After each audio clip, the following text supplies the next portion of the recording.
looks like I was on mute there for a minute. I don't know why. So what's up, everybody? It's just me all by my lonesome tonight. It looks like Brett's got some family stuff going on, and Joe is getting married Saturday, so he's awfully busy. So it looks like you're just going to get me tonight. So I see Ryan's in the chat. Our good buddy Ryan, big supporter of the channel. What's going on? President and accounted for. Awesome. So tonight it's gonna be good. We're gonna close out the 2018 novelization. This way, 2 weeks from tonight, we can start the Halloween Kills novelization and go on from there. Yeah, I'm doing good. Not bad. It's a little chilly up here and northeast. It's very fall-like, so I'm actually going to. One thing I don't know if you guys know about me is I am a sucker when it comes to this time of year with eggnog, especially when it's got booze in it. So I'll have a little cinnamon spiced eggnog tonight while we're finishing up the last 10 chapters of the 2018 novelization. How about them there apples, huh? Book went faster than we thought, huh? You know, and this was 4 episodes. So Kills, I forgot. I haven't looked at Kills to see how many chapters it is, but Kills is just as thick as this novelization is. So I can only imagine it's probably just as, it might break it up into 4 episodes, just like the 2018, because I have a feeling it's probably around the same amount of chapters. I already read it like twice on Audible, admittedly, but I don't remember how many chapters. Maybe before this episode's over, I'll get my butt up and take a look at it and see. So it was 86. Oh yeah, in Southeast Texas, man. Send some of that heat up here. Albeit, you know what? This is the time of year I like hoodie weather. It's not so bad outside. You can go outside and it's nice and cool. Get a nice fire going at night. So it's just the kind of time of year that's I do kind of like, you know. So without further ado, let's do this. Let's go through this. There's a lot to go over. There was a lot in these last 10 chapters. So I'm going to pour myself some of the cinnamon spiced boozy nog. And I'm going to get started. All right. Yeah, this stuff. I don't polish this bottle off because this stuff is like crack. I'm just start drinking it. So let's see. Get a little sip and let's get going. Good stuff, especially on a cool night like tonight. Bad thing, cooler weather, but yeah, you don't not down where you are, man. You're not gonna get this weather. The only thing that sucks about this time of year is it's nice when you see the foliage change, the leaves change, and the leaves fall. But when you have a big piece of property like I have, blowing leaves and cleaning up leaves becomes a job. So I've already cleared it out 3 times, and I'm gonna have to do at least one more time because I think by the end of this week, I think all the leaves will be down. So probably one more time, and I should be done, hopefully. So we'll see where we go from there. So let's do this. Let's pick up. So we left off last time chapter 30, and let's see what was at the end of chapter. All right, so chapter 30 was it looks like just before hold on, I should have refreshed myself. Yes, I should get out stuff. Okay, this is so the end of chapter 30 was the deleted scene where Cameron chases after Allison after the dance, and the cops come over and start breaking their chops, and Cameron mouths off and ends up getting arrested. And he tells Oscar, "Can you do me a favor? Make sure Allison gets home. Can you walk her home?" Yeah. You think he's a good friend. You think you can trust a friend to walk your girlfriend home. And, well, we know what's going to happen if you've seen the movie and you've read the novelization tonight. So let's bring this up. So we're at chapter 31. And on chapter 31, I'm calling Lori and the police come for the Nelsons. I'm sure you know where this is going. So chapter 31 starts out with, so now we've moved away from that whole scene with Cameron and Oscar and the police and Allison. So now we flash to Karen sitting at home. She's drinking wine. She's reading a book for a book club. Shout out to Karen. We're doing a book club too. And Ray's watching for trick-or-treaters. And Ray asks if Karen is checking up on Allison's social media, just to see, they don't know anything's going on yet. This is before they find all this shit out. So just checking on social media, see if there's anything going on. She sees some photos from before the party. If you remember the last episode, they were standing outside the what was the I'm trying to remember what the name of the dance was. the oh god, where is it? Girls and Dicks. What the hell was the name of the dance? Because it's never mentioned in the movie, but it was mentioned in the novelization what the name of the dance was. No, I don't want to go too far back. I can always look at it later. So let's see. Ray checks. Ray's checking on the mouse traps. He's seen that everything's still intact. And they talk about the amazing mouse who got the peanut butter. So apparently the peanut butter is gone, but the trap didn't go off. So obviously his shit doesn't work. What's that? Right? Yeah. Never trust a guy named Oscar. And the police show up with Lori, just like in the film. They knock on the door, so you don't see any of the other stuff going on, which is seemingly a nice, quiet night at home for the Nelsons, which is going to be flipped upside down as soon as they enter this door. So now the police show up the door with Lori, just like in the film. Lori tells them, "We have to go." Karen sees the police and gets frightened, and they were thinking something happened to Allison. Not even thinking about the whole thing with Myers because they didn't understand the hell she was talking about in the afternoon when she said the bus had crashed. So Lori asks, "Where's Allison?" And she says, "Well, they say, well, she's at the dance."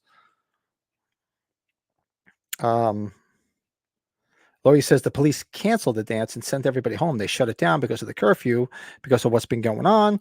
Lori explains Michael escaped and about the murders. They heard she said that earlier in the day about the bus crash, but they didn't think much of it. So Lori says he'll come for me and Allison as well, because whoever's in his way, because she's still thinking it's all about her, because you obviously find out it's not really all about her later on. Explains she shot him. Well, because if you remember earlier in the novelization in the film, when she showed up at Julian's house, and she did get one shot off at him and hit him as he was walking away. So she explains, I did shoot him, but he got away. Lori says this house is unsafe, so we need to go to her house because it's like a bunker. She explains how she's prepared. Karen tells Allison. Karen tries Allison's phone and gets her voicemail, and because we know where the phone went, because the phone went into nacho cheese, and now it doesn't work anymore anyway, even though Cameron's got it. A police officer says stays at Allison's. So he stays at the Nelson's house waiting in case she does show up, because they at this point they don't know where she is. So he's staying there waiting in case she comes home. Allison didn't mention, where am I missing stuff here? This police officer says it stays at Allison. Allison didn't mention Michael. Oh, I brought Allison instead of Karen. So Karen left a voicemail. Excuse me. Saying, there's a police officer here waiting to take you to your grandmother's house, and we're all going to be there together. We'll explain when we get there. She didn't want to say anything about Michael being there and chasing her because she didn't want to frighten her. And that's actually how chapter 31 does end. So take a sip of some boozy now. That's good stuff.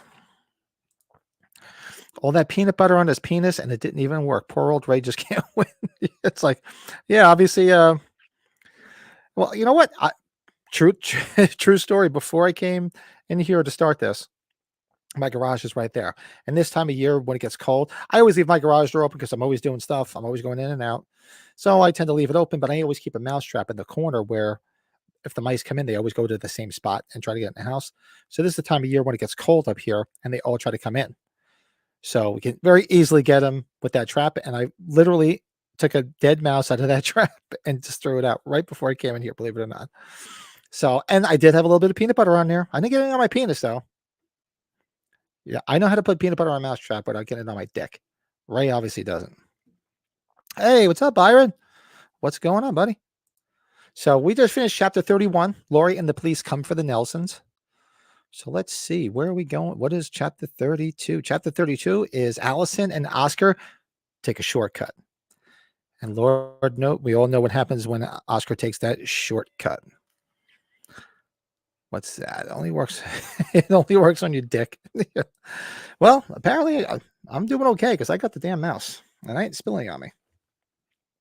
All right, so chapter 32, Allison and Oscar take a shortcut. So Allison and Oscar, they're walking home. Oscar's offering beer to Allison. Of course, she's saying no because he figures probably if she gets a buzz on, maybe she'll let her inhibitions down.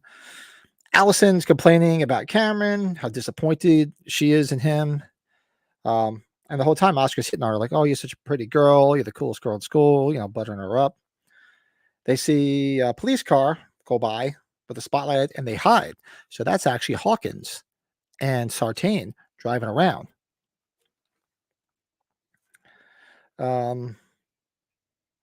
And Hawkins did see Oscar and Allison, but did see them duck down an alley.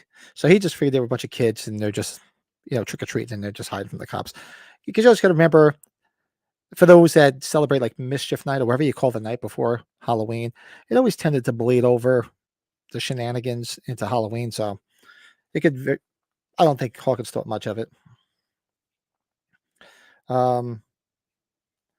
Same conversation about Laura. So the same conversation takes place like in the film. Remember when Charles says, "Doctor," so in like layman's terms, is Laurie Strode ever lost her fucking marbles?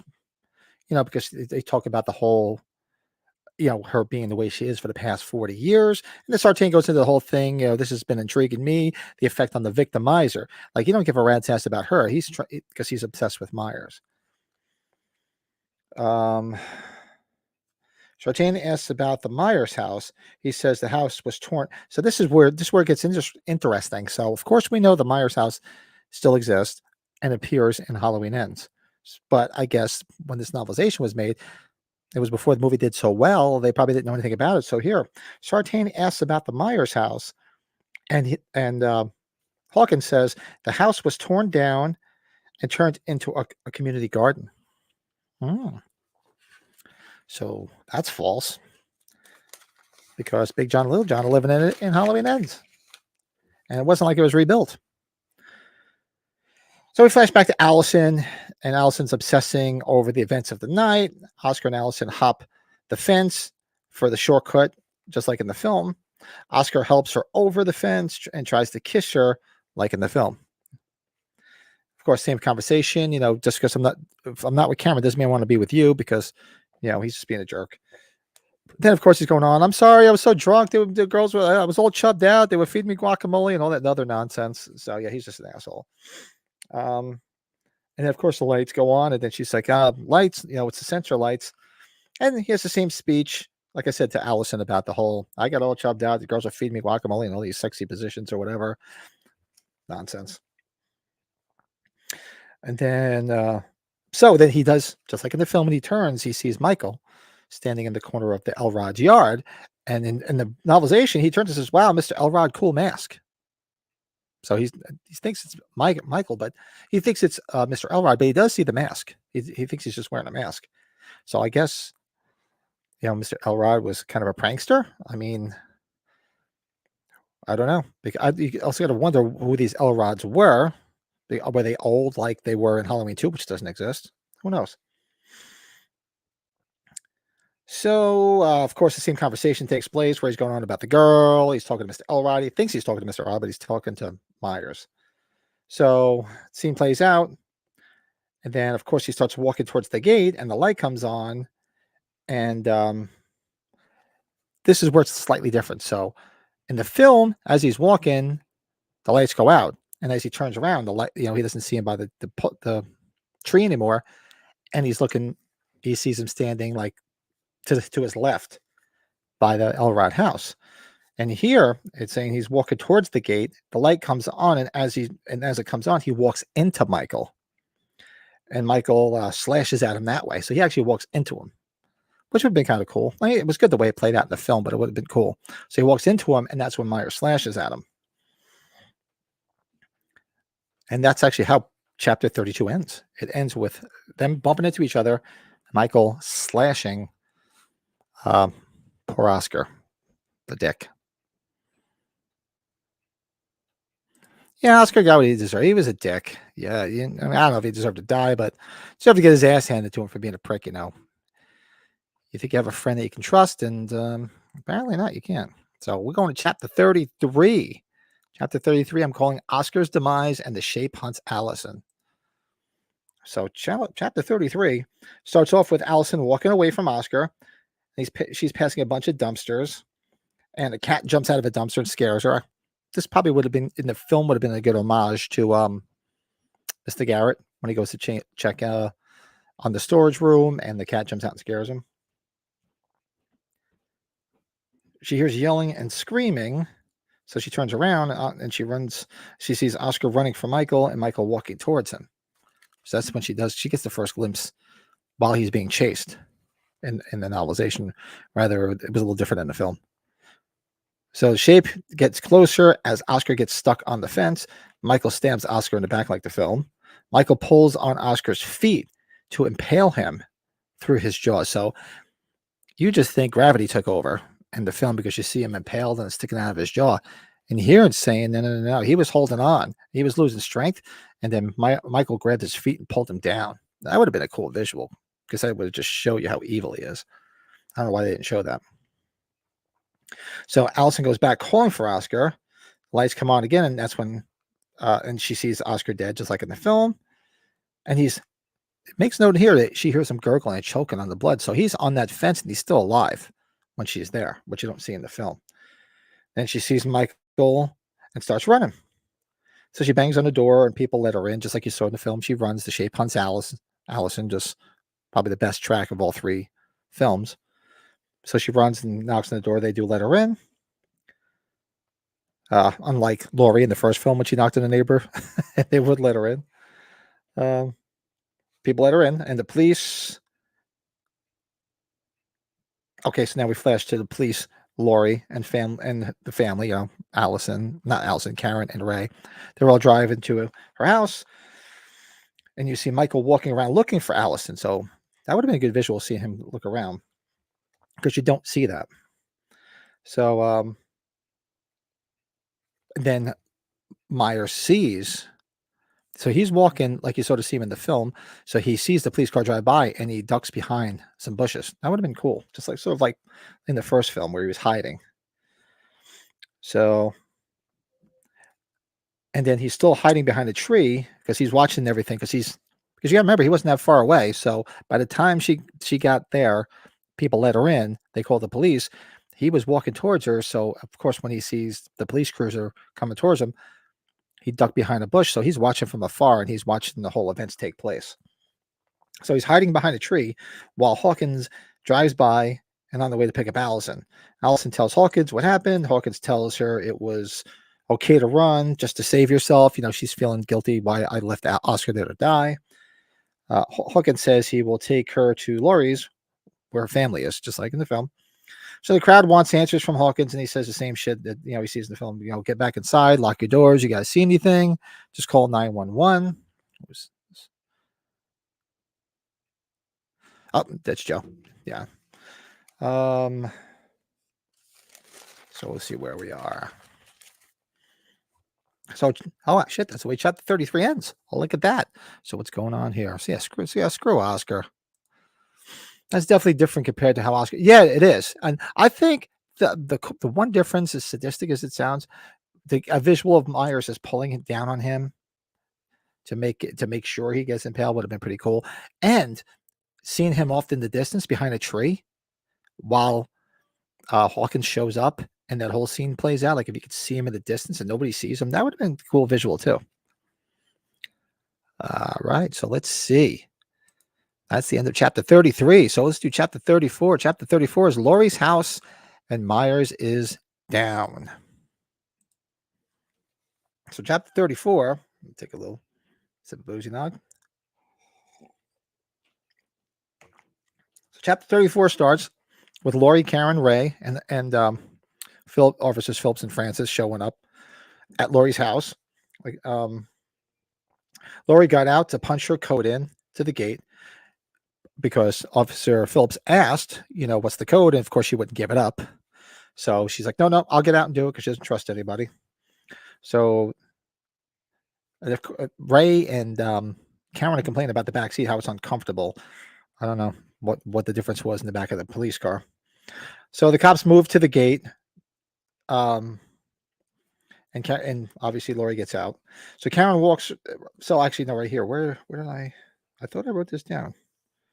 Police, they were complaining. Cops moved to the gate to the guards. One's familiar herself, Karen. Oh, I guess I didn't write it down. I thought I did.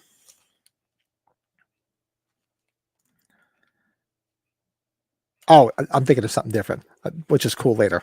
I'm sorry. Yeah, they don't make no mention of what the code is that she punches in, but they make mention of the code that she punches in for the gun cabinet in the basement later. So I'll make mention of that later. I thought for some reason I thought it was this. My bad. So of course they go inside. Move the cops move to the gate just to guard, and they're supposed to sit outside there just like they do in the film. Karen's walking around, familiarize herself with the house again, just like in the film. Karen asks where the fireplace went, and excuse me. And Laurie explained how she replaced it with a wood burning stove because it's a vulnerable point, thinking that somebody can come into the fireplace. So that's how secure she tried to make her house. Instead of having an open fireplace, she actually sealed it up and just put a wood burning stove in because the pipes are only about that big and you can't get through that. So yeah, she said she filled the fireplace with concrete. Ray sees her command center because he hadn't seen all this shit. Ray and Karen enter the kitchen. Karen putting her hands on the island because she knows what's down there. She knows what's there, and obviously Ray does not. So Ray sees a dead rat and a homemade trap on the floor. Ray asks about the crazy looking trap. So it must have been some weird contraption that she created because she's sitting there talking about how they get rats. She gets rats out where she is. And then she makes note of busting his balls about the trap that he set for the mice. So he says, Laurie says, I saw your trap. How's that working out for you? So obviously, whatever she created is like this barbaric trap to kill rats. So Karen opens the island stairs, and of course, Ray's like, "What is that?" And what does Karen say? Just like in the film, that's my childhood. So before they go down, Ray says to Laurie, "Are you locking us in this basement? It's like a dungeon. It's like I don't want to be locked in down there." And he says, "I'm not going down there. No way." And she's Karen yells, "Stop trying to freak Ray out," because she thinks that Laurie's trying to scare Ray. So Laurie leads them downstairs. She says, "Like I'll go first if you're scared." So she leads them downstairs into the basement. And this is where I was saying. So he sees everything that's down there, how it's built like a bunker. It's called food and all the other shit that you see like in the film. And then the gun locker is a key code. So the key code is 103178. October 31st, 1978. So that's where I was trying to remember what the code was. So that's the key. That's the code to get into the gun locker. So they choose the weapons. They go through what they're going to have. She gives the whole speech. I've waited for this night. He's waited for me. That whole speech. And then we flash to Hawkins driving to Laurie's with Allison and Sartain. Hawkins tells Allison, everyone is safe at Laurie's. A report came over the radio about a shape sighting. So they keep saying, people keep thinking they're seeing them places because that just happens when they're looking for people. And then, of course, as they're driving, just like in the film, Allison says, look, there he is. So she sees him and the shapes. So this is a little different because he's on the sidewalk when Hawkins mows him down in the film. And here, the shape walks to cross the street as Hawkins mows him down. So as he's crossing the street, almost like Ben Tramer, right? Ben Tramer was crossing, and that's when he got plowed into. And chapter 34 ends with them mowing down Myers in the middle of the street. That's the end of chapter 34. See what's going on. Oh, not much else going in the chapter. Yeah, not a lot of people. I guess everybody's out and about tonight. Usually there's more people hanging out in the chat. But Byron and Ryan, that's all we need. It's all I need. So let's go right into chapter 35. So chapter 35 is everybody's worst nightmare. Chapter 35 is the Sartain twist. You know where this is going. So chapter 35. So we're flash to Hawkins because he gets out and he's yelling at Sartain, doctor, get back in the car because he doesn't want him out. Because he wants to shoot him. Remember, he was going to put a bullet in his head. So Hawkins it says Hawkins did think to himself, he did make an effort to stop rather than run him over completely. Sartain kneels to check Myers for a pulse, and he says he's still alive. Do not kill my patient. He's unarmed. He was, and then it says here, when he says that, don't kill my patient, he's unarmed, he whispers, but I am not. And then Hawkins hears Sartain whisper something, but didn't hear what he said, because we know what's going to happen. So Sartain threatens to have Hawkins prosecuted if he shoots Myers because he's like, "Doctor, get out of the way. I'm going to put a fucking bullet in his head." And Allison is seeing. So Allison sees as Sartain is opening this little pin blade. She sees she's looking, she's watching. She sees the reflection of the blade, and she's like, doesn't know what's going to happen. And then the scene is the same as a film where he stabs Hawkins in the neck, the dick. So then Sartain is enjoying the moment of the kill, just like in the film, because he's like, is this the rush you get when you kill or you stab somebody? Because he's always wondered why Michael kills, what drives him, what's the feeling like? Like it's like a feeling of power. Sartain tells her not to move, and she can't go anywhere because she's stuck in the back of the police cruiser. And then, of course, the whole scene plays out where he stands up and he's wearing the Myers mask, so she freaks out. And Sartain is talking to Michael. This is a dream, Michael. Thinking like this is our dream. This is all thinking to him, this is all a dream. You're alive. Wake up. We have more stuff to do. So he brings Michael to the police car, just like in the film. And instead of like, make room for my patient, that douchebag line, he says, make room, dear. It says, make room, dear. Beautiful girl, be mindful of my patient, is what she says. And he's talking to Myers. He's like, are you with us, Michael? Sartain, he's like, are you with us? Because he wants to make sure he's alive. He wants to wake him up, not realizing he's going to fucking kill him. He's a moron. He's not like he's going to be his buddy. And then, excuse me, Sartain throws the mask, just like in the film. And hold on, run down the wrong pipe. And then Allison throws the mask at Michael because I guess the mask fell between the two of them, and she just doesn't want anything to do. She takes it, just throws it across, and that is how chapter 35 ends. What is this? Oh, the strike is over? Oh, they just announced the strike is over? Nice, it's about time. Just in time for the holidays. That's good. I better reach out to Christopher Nelson quick because we're going to have him on the podcast again before he goes back to work. So that's how chapter 35 ends. So let's go to chapter 36. So chapter 36 is make room for my patient. Dick that fucking Sartain turned out to be, huh? Sartain could have been such a great character. He could have been a good Loomis. I don't understand the whole twist. I understand the vehicle. Somebody had to figure out a way to get him out, but I don't know. Could have been done differently. So chapter 36. Make room for my patient. So Allison is cowering to the other side of the car because she's trying to stay the fuck away. And Allison's wondering what Laurie would do in the situation. So it's the same conversation with Sartain, where he's talking about, people want to kill this guy for crimes, and it's the perfect opportunity to study the mind of evil. All this bullshit that he's thinking. What's up, Ronnie? Oh, it's 80 degrees over by you guys in Mississippi? Man, it's no, man. I don't know if you guys get any kind of cold weather down there, but it's about 35 outside. It's not windy, but it's 35. It's chilly. Freeze your nuts off when you let the puppies out at night. Same conversation with Sartain. So Allison gives Laurie. So in the movie, he just starts driving the lorries. How does he know how to get there? In here, it says Allison actually gives Laurie's address to Sartain because she wants to get there. She wants to get this showdown and get everything over with. Sartain's asking if Myers was awake, and Allison's saying Allison has been.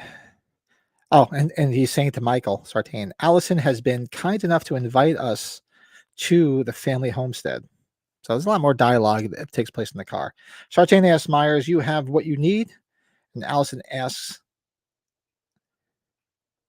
as he repeats it. So he says, "You have everything you need." Meaning, like, you have your knife, you have your mask. He's just fucking whacked. So, and he's even more whacked in the novelization. So Allison looks at Michael and sees the knife in his pocket. So she's thinking maybe I can get the knife out of his pocket. So he had his knife in his pocket. She tried to get the knife, but Sartain yelled, "That's for him." And he swerved because he saw in the rearview mirror Allison was trying to get the knife away from him.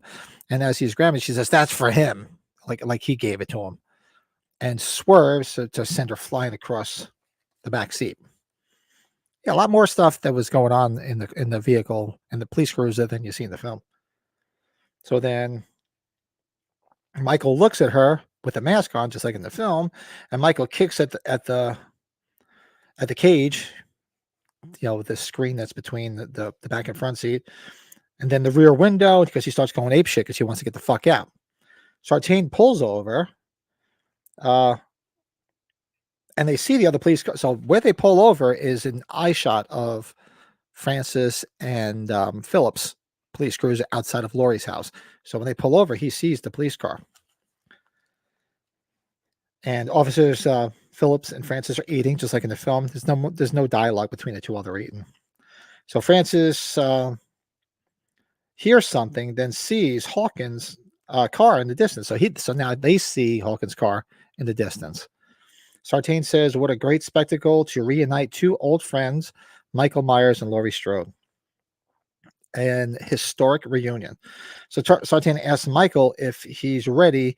Then Michael kicks the cage, just like in the film, starts going apeshit. Because I don't know what Sartain was expecting, to just sit there and have a ringside seat to this. Yeah, Michael's gonna kick your ass. So Phillips said something looks wrong, and then here's the horn blaring, because remember, it pushed Sartain against the front of the wheel, so the horn started being depressed. So they reach out to Hawkins with no answer, and then they head towards the car, just like in the film. So Michael pulls Sartain out of the car, kneels, and begins to choke him, which is a little different than in the film. Instead of just smashing his head, he kneels down and starts to choke Sartain. Then Michael stops as he sees the car heading towards them. So he sees the police cruiser come, so he stops. Allison gets out, runs towards Laurie's, and Michael watches, like in the film, because she's running behind him because she's trying to get away. Sartain grabs Michael's ankle and says, "But you promised I could watch," which I think this is a stupid line because Michael doesn't talk. And that's when Michael stomps on his head, just like the film. And he stomps repeatedly. It's not like a one-shot deal like in the film where his head exploded like a grape. It says here, he stomped it several times on his head. Allison looks back at Michael just as he's crushing Sartain's head. And she's heading off to Laurie's. And that is how chapter 37 ends. So that's the end of chapter 37. We're going to chapter 36, rather. We're going to chapter 37. Bye, Officers Phillips, Francis, and bye, Ray. And we all know what goes on in this chapter. We're getting closer to the big climax of the film. So chapter 37. So Phillips and Francis stop in front of Hawkins' police cruiser. They turn on the lights to flood it with light, like the big light bar on the top, to flood it with lights to sort of blind whoever's there. And they see Michael standing there. And Phillips gets on the car speaker, hands where I can see them, don't move. But Myers raises his hands only to shield his eyes from the light. They dropped, and then he just drops to the ground, out of sight, because it's not like Michael's just going to turn himself in. So they get out of the car and they head towards Hawkins' car, guns drawn, just like in the film. Francis sees Sartain, his head's all smashed in, he's dead. Phillips says, how am I going to finish any? So they don't have the whole dialogue about the banh mi sandwich, but Phillips does say he sees Sartain's crushed head and how disgusting it looks. And he's like, well, how am I going to finish my sandwich now? Because he just saw that mess.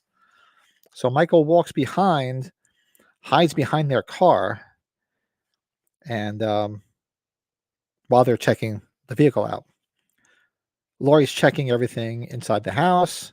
Was set for Michael's arrival, so she's just double checking everything, and like in the film, making sure all the locks are good to go, all the rooms are ready to lock down. And she's remembering when Chop. So now Karen heads up to her old bedroom and reminisces about her childhood, like in the film. Remember, she was up in her old bedroom, sees the big doll house that looks like the Myers house.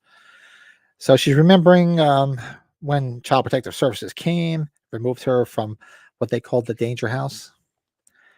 Laurie comes in to check her room out. They talk as Karen says she's afraid. Laurie says he is a killer and will be killed tonight. Karen asks, "How do you know he will come? Come there?" And Laurie's like, "I know. We've waited for this night." And now, because she still thinks it's about her, she doesn't realize that Sartain was bringing Myers there, which we find out later. Well, she finds out later, rather.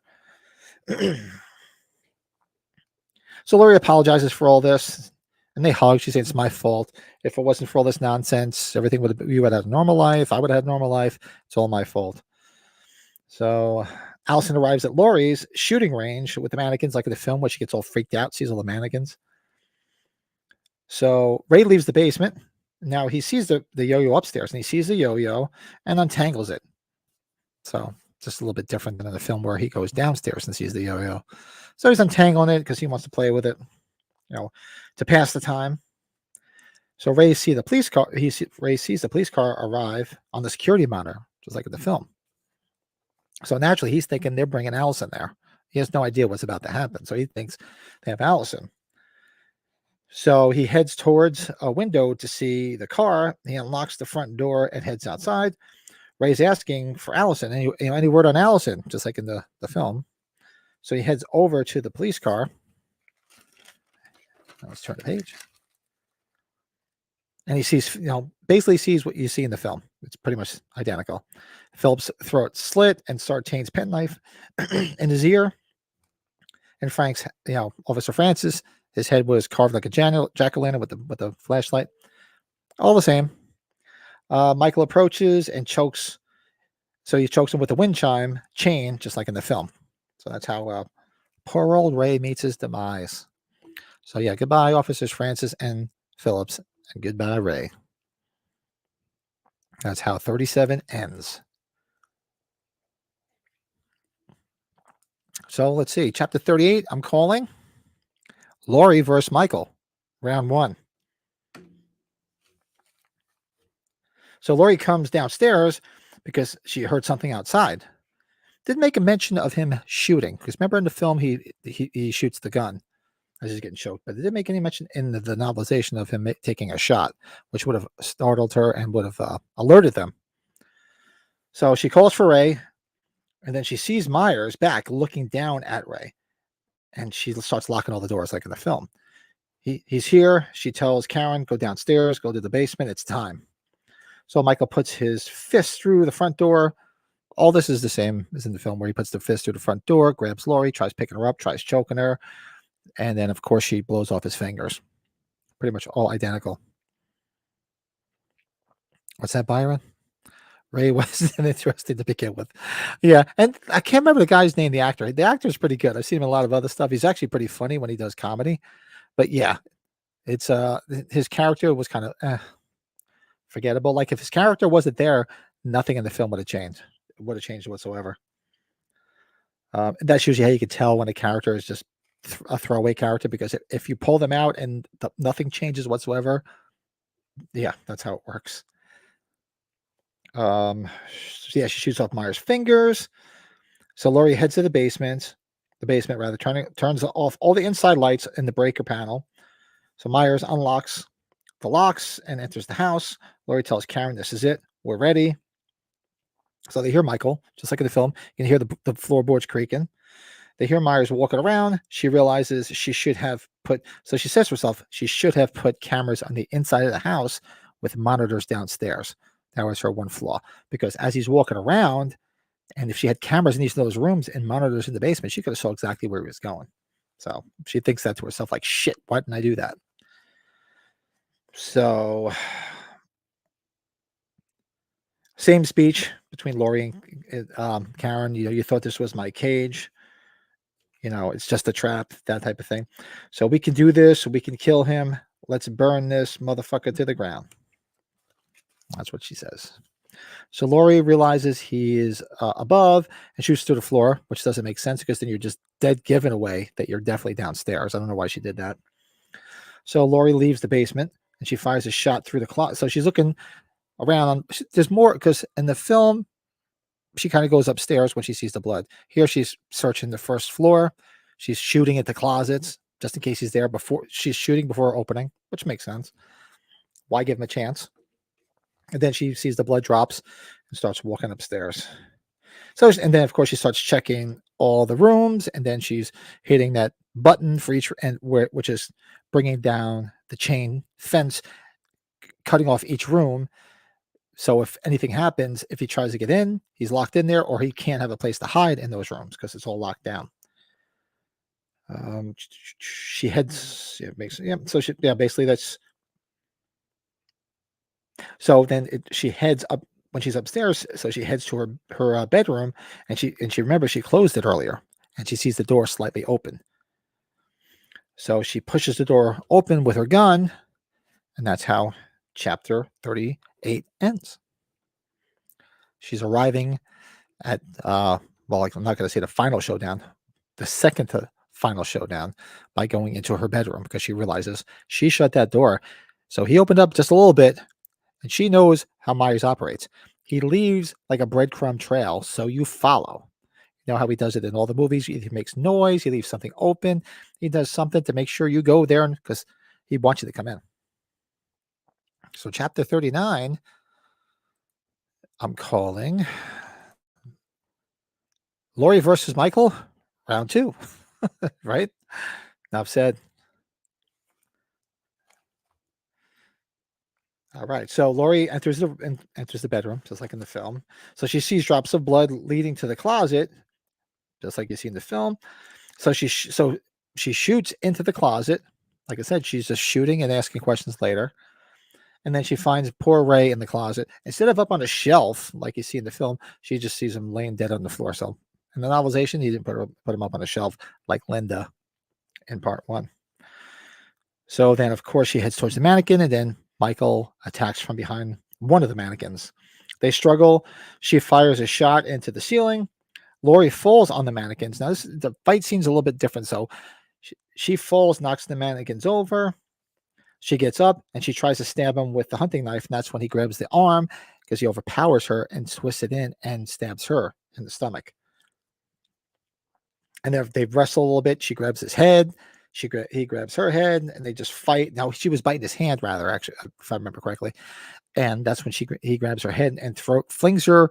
So here it says flings her through the sliding doors. So in the movie, the doors are open, so they just fly out, and she hits the backyard. Here it says he threw her through the door, the glass doors, and they shatter. So Michael goes and looks over the balcony and sees Laurie laying there, just like the film. The homage to the OG. Allison arrives, calling for Karen and Laurie, and that's when Myers turns it because he hears her, and he recognizes the voice because he's like, that's the girl that was in the back of the police cruiser earlier. So Michael turns to listen and then turns back to the balcony. Laurie is gone, just like the film, just like him in part 1. So Karen hears her and opens the island and goes upstairs to get her, just like in the film, and says, come on, we have to go to the basement. And then Michael comes down looking around, and he finds the fire poker and grabs it, just like in the film. So he has a weapon. Michael sees the shot holes on the floor. So apparently he must have been out of the room. He must have been upstairs already before she shot the holes. So he sees the holes. Now he sees it and says, okay, that's where they are. They're downstairs. So he begins to try to move the kitchen island because he sees, like, he's not stupid. So he starts rocking it. He starts trying to pull it apart, just like the film. He's taking the poker from the fireplace, which is his weapon now, tries to pry it. So now he, just like the film, he topples it over, and now it's completely exposed. It's wide open. As the entrance is open, Karen says the same as the film. I can't do this, Mother. Where are you? I can't do this. And of course, Myers steps there. She says, gotcha. But here it makes mention she shoots him with a handgun. Doesn't make any mention of that rifle she had with her initials carved in it. It says she had a handgun. Why? Don't know. So Laurie attacks Michael, just like in the film, stabbing him multiple times. And they fight just like in the film. And then see Michael, she hits him with the pan, and Michael falls down the steps during the fight, just like the film. And that's how chapter 39 ends, with him falling down the stairs into the trap. So that's chapter 39. So chapter 40, the final chapter in the Halloween 2018 novelization. We've reached the mountain, people. Chapter 40, The Shape Burns in the Trap.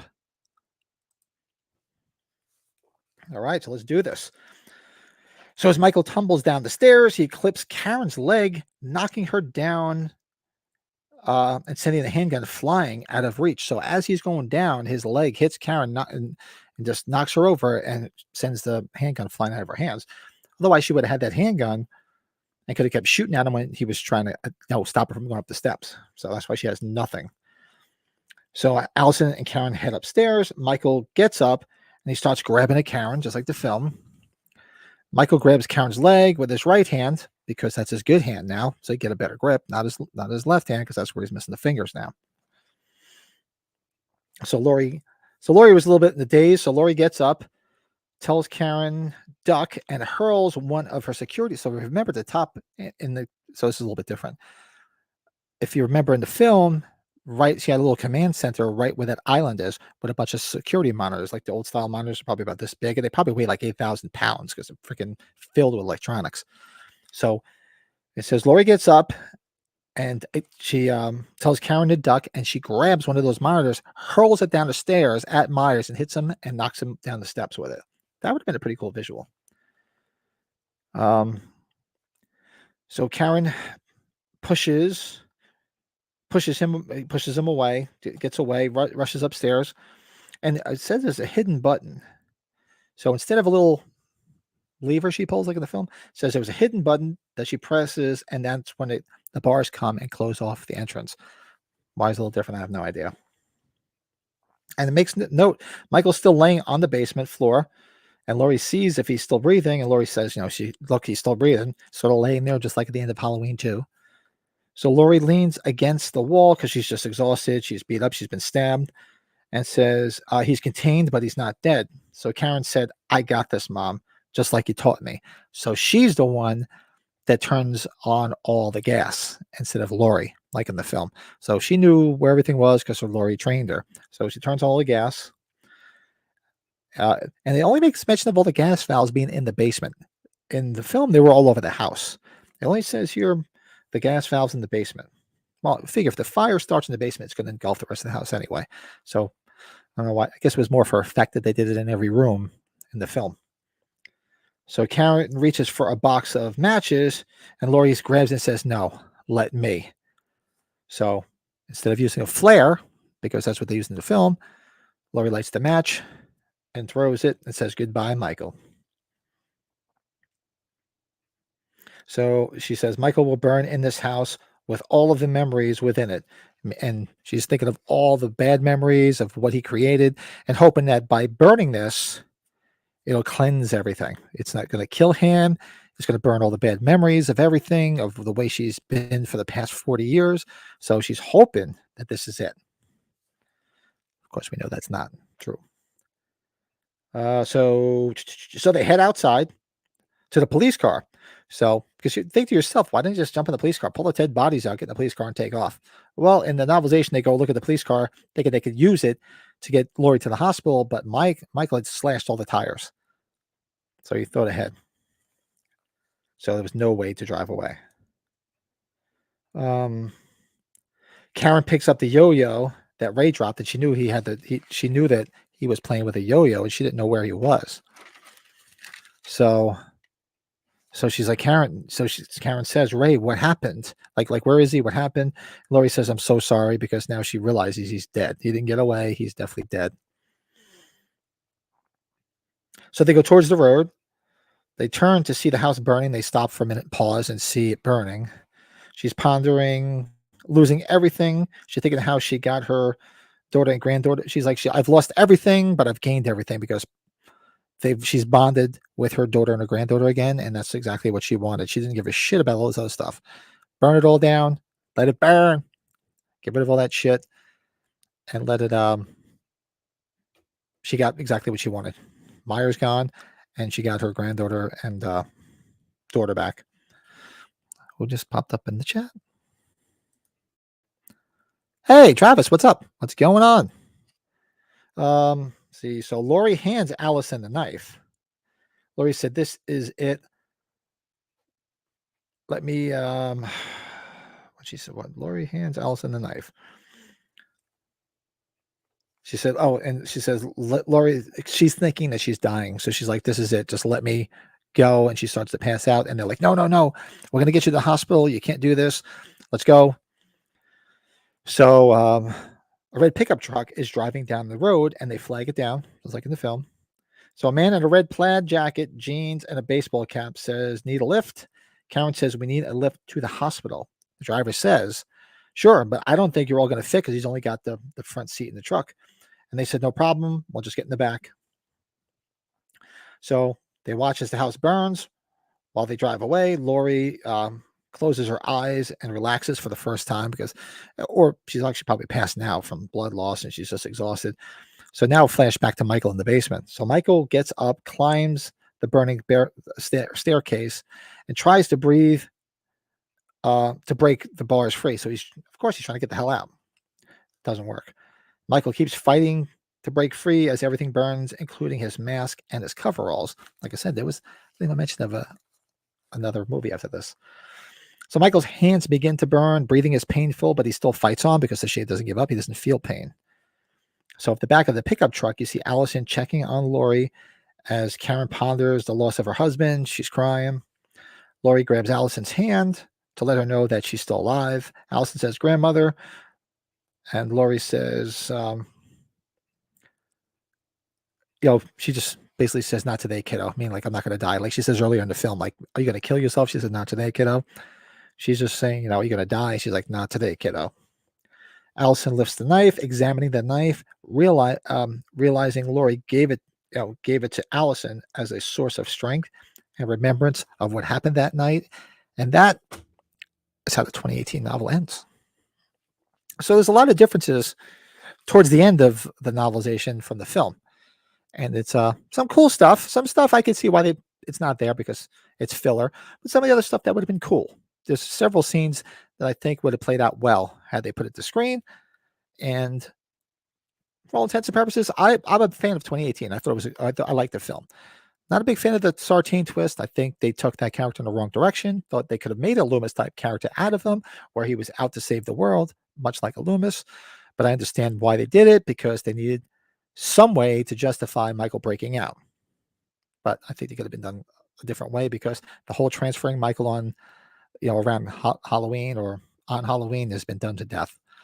But I like this. I like this novelization. I like this movie. To me, it's my favorite out of the three. But what do you guys stand on it? Anything catch your eye that was different, that was that much different than the film, or that you think should have been in the film, but didn't make it in the film? So let's see what's going on in the chat. So Travis in New Hampshire. It's 31 by you. 80% chance of snow. I got an alert from the Weather Channel before. It better not be snowing here tomorrow. I don't want any of that shit. Oh no, so it's about 35 right now, but noticeably warmer, high around 60. So I'm not getting that snow. Thank God for that shit. I don't need to see snow yet. I actually have to take out the snow blower and get the plow ready and all that other shit. Ugh. The only thing I do hate about the cold weather. Not sure why Michael didn't use a gun from Lori's closet. Yeah. Well, you know what? What do you think? Let me think about this for a second. There's not one instance I can remember in any of the films where Michael shoots a gun. Correct me if I'm wrong, but I'm thinking back.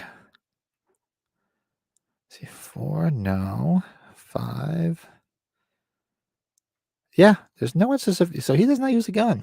And it's even made a mention. So if you remember in Halloween Ends, when they're doing like the recap of all the stuff that happened between kills and ends, and they show people dead or people like people that were shot, and they were trying to figure out who did it, and they were saying Hawker's mate says no, it's not Myers.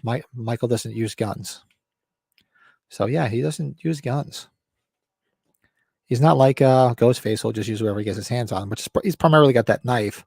Yeah. Yeah.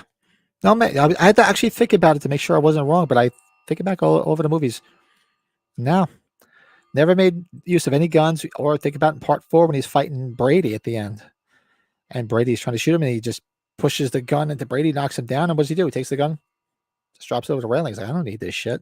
I'm gonna fuck you up without a gun. How about that? So yeah, so he doesn't need a gun. Myers is too cool for a gun.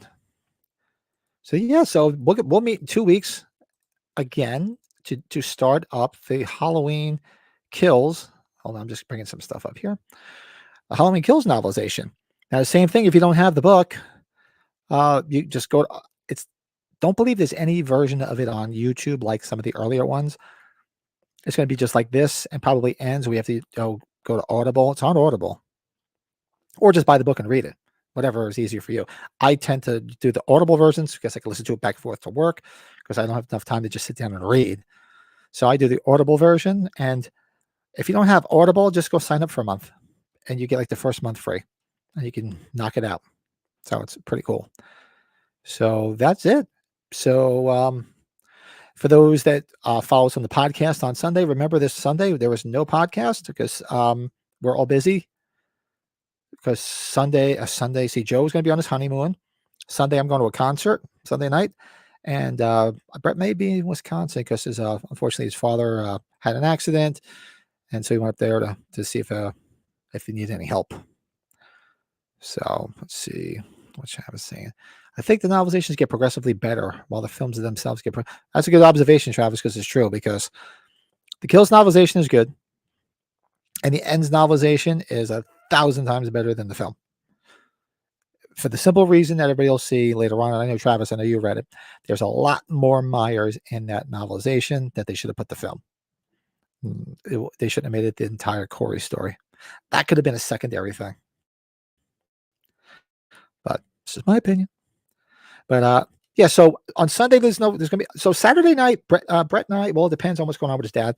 We might pop on Saturday night and just do an impromptu podcast where we're just and maybe start charting out some of the watch longs we're going to be doing because you got to figure we only have a few more weeks before December starts. And for those that follow us, December, we like to do a watch long of a Christmas horror movie every week. So we're going to plot which ones we're going to watch. Of course, you know, my beloved Black Christmas will be on that list. So if you guys want to chime in and hang out with us on Saturday night, it'll be a lot of fun. I don't know if it's a definite, especially now with the events with his dad, but we're going to see. Let me get this out of the way since we're done with all the different chapters. Yeah. So I don't know. I'm thinking that's what we might do. I am going to Monster Mania on Friday, so I might go live from Monster Mania because as promised, if you haven't subscribed to the channel yet, subscribe. Follow the 1031 giveaway link in the description of this video, and you can get a chance to win the not so exclusive Dr. Chalice figure. And I'm going to take this figure on Friday to Monster Mania and have Mr. Tom Atkins sign it. So I'm going to sweeten the pot just for the hell of it, right? Let's see. Oh, what is Travis saying? One random thought I had reading the Ends novels. Perhaps the evil was actually taking shape in Jeremy.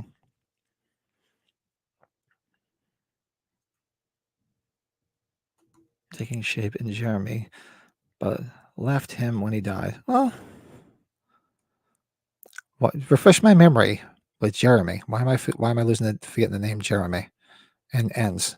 Because I admittedly only read the novelization of Ends once. I have to read it. I'm going to read it again when we do the thing. Refresh my memory who Jeremy was again. Oh, Jeremy, the little kid. Yes, he's the dick kid. Gotcha. The little asshole kid. Before you correct me, it just hit me. It's Jeremy, the little asshole kid in the beginning. I don't. Well, it could be. You could see it that way. It could be that he was a little asshole. That kid, he really was. Best wishes to Brett and the family. Yeah, hopefully everything's all right. His dad had a little bit of a fall, and hopefully he's okay. Joe's busy. He texted me he's on his way. They're driving to. I guess they're on their way to Vegas because Joe's getting married on Saturday in Vegas and Mary Beth. So shout out to them. So when next time you see Joe on the podcast, he's going to be a married man. He's going to join the Married Man Club. So let's do some quick shameless plugs. I'm going to get out of Dodge. So like I said, we're live every Sunday except for this one. No podcast this Sunday. Everybody's busy, so we're just going to take the weekend off. Everybody's busy doing stuff.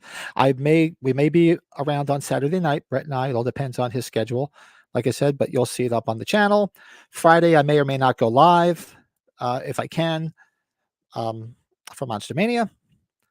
And also make sure if you're not able to watch us, you can always listen to us streaming on any one of these streaming platforms. Make sure you subscribe. Make sure you join the that horror movie podcast Facebook group. Come and chat with us. Join the 1031 subscribers giveaway. I think we're just under 100 subscribers away. So from the big giveaway, and the big giveaway will be at 9. So make sure you sign up. Then 2 weeks from tonight, we'll be doing the first 10 chapters of that Halloween Kills movie book club. I do have to look and see how many chapters are in. I completely forgot. So I'll see how many episodes we're going to break it up into. But it's always at least 10 chapters. So let's, argument's sake, 2 weeks we'll meet and we'll do the first 10 chapters of the novelization. This is dropping on Friday. My next What If in my What If series, Halloween 2 What If. So that'll be on Friday. On Saturday is you'll get my review of Alice Sweet Alice, super creepy film from the 70s. If you haven't seen it, go watch it. It's worth a watch. It's definitely creepy as all hell. Let's see what else we got. Oh, so everybody that was hanging out with us on the podcast on Sunday night, we were with the Final Girls Bloodbath cast and crew. Lito and Jennifer are friends of ours, and they were just in this short film called Final Girls Bloodbath, which is coming out on November 17th. So be sure to, I'll give you the follow along in a minute. But instead of the podcast on Sunday, we did our top 5 with them, and we had a blast hanging out with all of them. They were so much fun. So I took that segment. That'll be up on the channel on Sunday rather. So instead of a podcast, you're going to get the top 5 with the cast and crew. And if you need to find out any more, go. You can see the trailer on Ashley Mary Noon's YouTube channel, and that's where it is right there. Go check out the trailer. And I know it premieres on the 17th, and she's going to be giving out information on to where you can watch it. So keep an eye out. And I've watched it. We've all 3 of us have saw it, and it was really good. It'd be great if it was a feature film. And collectors out there, you want to come on the podcast, share your collections, hit me up. And you cosplayers out there, you want to come on the podcast in costume, hit me up. We love that shit. We eat that shit. We love that shit. So where is my thing here? There we go. I don't know why it does it. It moves my settings around. StreamYard. Let's see. Can't wait for you guys to start Kills. Maniac Cop 2. Good movie. Have a good night. Thanks, Travis. Thanks for hopping in. It's a sudden change. We know. Yeah, it could be. You don't know how that played out. It's a weird situation to have the kid is like so nice with his parents, and then as soon as the parents leave, he was a complete total douchebag. But thanks for everybody in the chat tonight. Thanks for everybody hanging out. I'm gonna head out, get some other stuff done. Probably have another glass of my cinnamon spice nog. So like, comment, subscribe, all that happy horse shit. We'll see you guys for the book club in 2 weeks. Halloween Kills. Read the first 10 chapters. You don't own the book, go listen to it on Audible. And if you've missed any of these other episodes, the previous 3 episodes, they're all here on the channel. Go back and refresh your memory. This is basically Cliff Notes, and we just chat about the film, the novelization and the film. So until then, I will guess, let me just bring up the outro here. And until possibly Friday, if I go live at Monster Mania, or Saturday if Brett and I do something. Talk to you soon.